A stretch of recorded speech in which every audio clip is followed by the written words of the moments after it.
आप यहाँ आज शॉर्ट नोट्स पे आज यहाँ आए।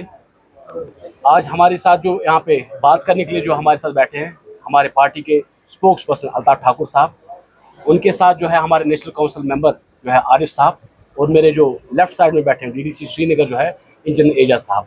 तो मैं अल्ताफ साहब को रिक्वेस्ट करूँगा कि वो आज की प्रेस कॉन्फ्रेंस की शुरुआत करें। शुक्रिया साजिद साहब। दोस्तों, इस गर्मी में एहसास है हमें बाहर इस टेंट के नीचे प्रेस कॉन्फ्रेंस कर रहे हैं, गर्मी भी है। आप भी लगभग आधे घंटे से यहां वेट कर रहे हैं, आपका बहुत बहुत धन्यवाद।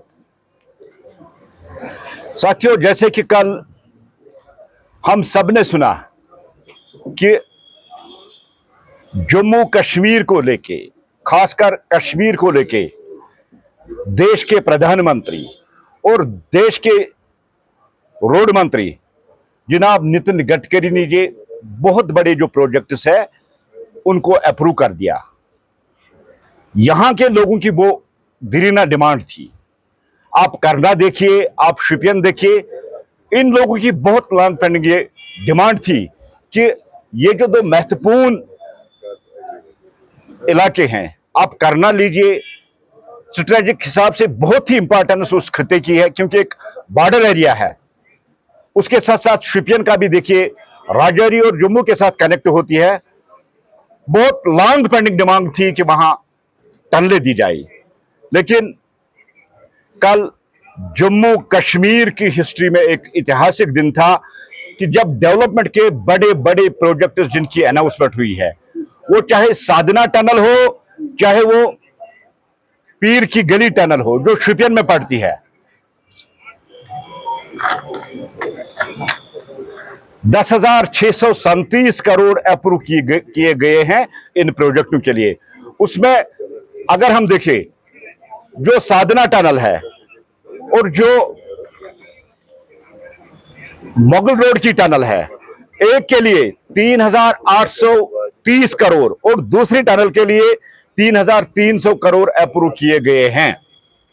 उसके साथ साथ आप देखिए, श्रीनगर में बहुत ज्यादा कंजेशन रहती थी और श्रीनगर का जो ट्रैफिक सिस्टम था, जैमिंग रहती थी, लोगों को मुश्किलात होती थी। खासकर जब हम लाल चौक से पायरमपुरा की तरफ निकलते थे तो उसके लिए भी एक फ्लाईओवर अप्रूव किया गया है। उसके साथ साथ हमारा जो टूरिस्ट प्लेस है जहां करोड़ों की लोग में घूमने आते हैं, देश विदेश से लोग वहां घूमने आते हैं, वो गुलमर्ग है। वहां नारबल से मागाम तक जो ट्रैफिक कंजेशन रहती है उसको कम करने के लिए, उसको खत्म करने के लिए वहां भी टनल एक दे दी गई है।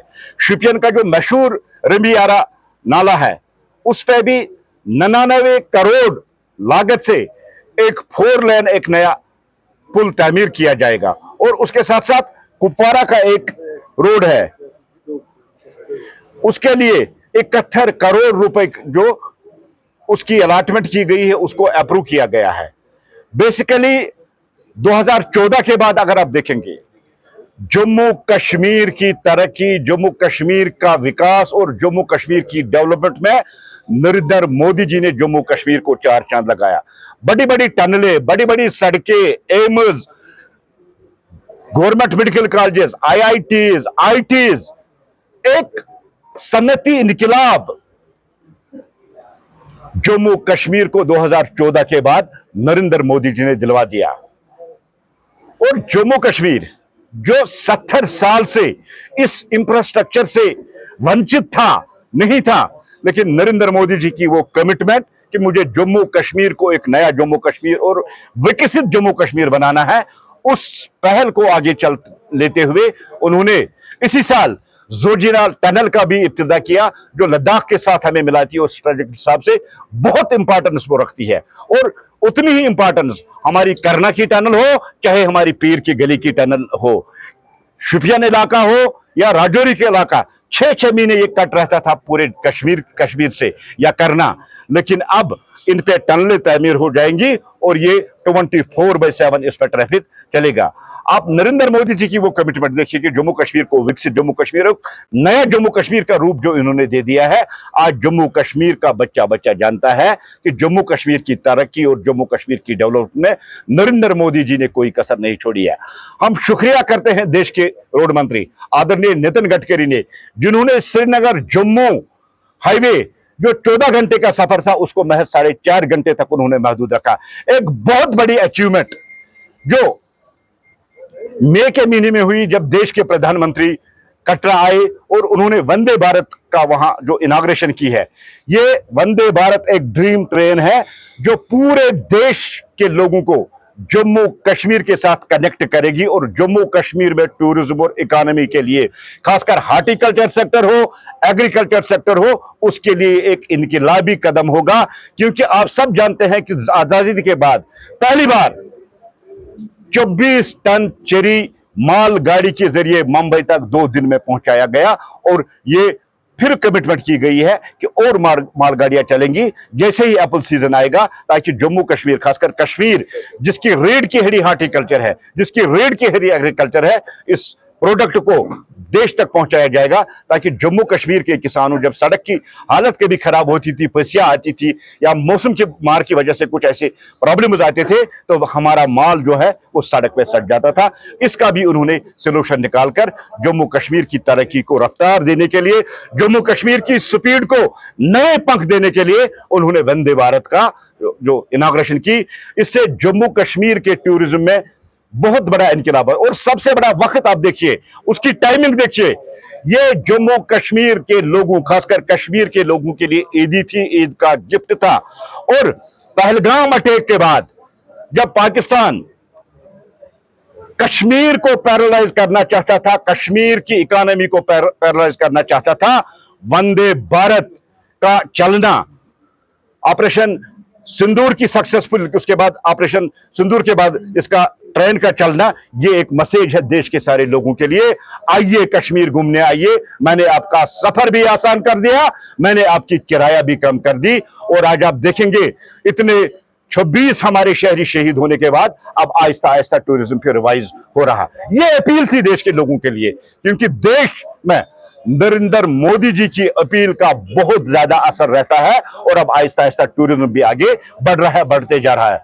साथियों, जम्मू कश्मीर की तरक्की, जम्मू कश्मीर की डेवलपमेंट, जम्मू कश्मीर का विकास, जम्मू कश्मीर के बच्चों को रोजगार करने के लिए अरबों खरबों रुपए का स्टार्टअप इंडिया के तहत लोन्स देना, इसका भी एक ही यही मकसद था कि जम्मू कश्मीर में जो रोजगारी पिछले 70 साल से बढ़ती जा रही थी, क्योंकि आर्टिकल 370 जम्मू कश्मीर की तरक्की में सबसे बड़ी रुकावट है। अगर आप देखेंगे सबसे बड़े जो मेजर प्रोजेक्ट्स है वो 370 खत्म होने के बाद ही जम्मू कश्मीर को मिले। और जम्मू कश्मीर के आम नागरिक और जम्मू कश्मीर के जो शहरी है उनको अमन भी मिला, उनको शांति भी मिली, उनको विकास भी मिला, उनको डेवलपमेंट मिली। और उनकी जो कमिटमेंट है जम्मू कश्मीर को एक मॉडल स्टेट बनाने की, जम्मू कश्मीर को एक विकसित स्टेट बनाने की, वो भी बहुत जल्द पूरा होगी। आज जल्दी में आपको इसलिए बुलाया गया था कि हम देश के प्रधानमंत्री और देश के रोड मंत्री आदरणीय नितिन गडकरी और आदरणीय नरेंद्र मोदी जी का तहे दिल से शुक्रिया अदा करता है कि करना के लोगों की जो डिमांड थी, जिसके लिए उन्होंने बड़ी स्ट्रगल की, या शोपियान के लोगों की जो बड़ी स्ट्रगल की, उन्होंने वो दोनों टनले अप्रूव करके उन लोगों को तोहफा दिया। लेकिन एक बदकिस्मती की बात है कि कुछ ऐसे वन मैन पार्टीज जो एक आदमी पर पार्टी मुश्तमिल है, वो एक क्रेडिट लेने की कोशिश कर रहे हैं। देखिए, जो लोग अपनी कॉन्स्टिट्यूंसी के साथ इंसाफ नहीं कर पा रहे, जिन पार्टी के पास कोई एमएलए नहीं है, जिन पार्टी के पास कोई इलेक्टेड रिप्रेजेंटेटिव नहीं है, वो भी कहते हैं कि ये टनल हमने कर दी। मैं उनसे सवाल करना चाहता हूं, देश में गवर्नमेंट चल रही है भारतीय जनता पार्टी की और वजीर आजम साहब जनाब नरेंद्र मोदी जी है, आप मेरे सवाल का जवाब दीजिए, आपने ये टनल कैसे दी? और आपने जो इतना बड़ा ह्यूज अमाउंट इसके लिए खर्च होने जा रहा है, ये अमाउंट आपने कहां से ली? मुझे ये कहने में शर्म महसूस आती है कि अपना क्रेडिट, और क्या इन लोगों ने कश्मीरियों को गवार समझा है, कश्मीरियों को इनके बेवकूफ समझा है कि स्टेटमेंट देकर ये कह रहे हैं कि ये हमने किया। मैं उन वन मैन आर्मी जो पार्टियां हैं उनसे ये गुजारिश करता हूं, ये अपील करता हूं क्रेडिट लेना बंद कर दीजिए। अगर आपके बस में होता तो आप कल कहते कि ये जो वंदे भारत ट्रेन चली वो हमने चलाई। ये सारा क्रेडिट अगर जाता है वो देश के प्रधानमंत्री को जाता है, देश के गृह मंत्री को जाता है, भारतीय जनता पार्टी जम्मू कश्मीर यूनिट को जाता है। मैं आपकी ध्यान में दिलाऊं, हमारे farmer deputy CM doctor Nirmal Singh, हमारे एमएलसी अजय भारती जी, हमारे पूर्व अध्यक्ष रविंदर रैना जी का बहुत बड़ा रोल इन टनलों को अप्रूव कराने में है। भारतीय जनता पार्टी जम्मू कश्मीर यूनिट का बहुत बड़ा रोल इन टनल्स को अप्रूव कराने में है। मैं उन पार्टियों से गुजारिश करूंगा, मेहरबानी करके ये प्रोपेगेंडा बंद कर दीजिए। कश्मीरी जानता है, कश्मीर जानता है ये प्रोजेक्ट किसने दिए, ये प्रोजेक्ट किसने अप्रूव कर दिए। इस प्रोजेक्ट पे जो रुपया आने वाला है वो कौन देने वाला है। वन मैन पार्टी का जो ये क्रेडिट लेने का जो ये सिलसिला चला है, उनसे गुजारिश करता हूं वो बंद कर दीजिए। जम्मू कश्मीर के लोगों को गुमराह करना बंद कर दीजिए।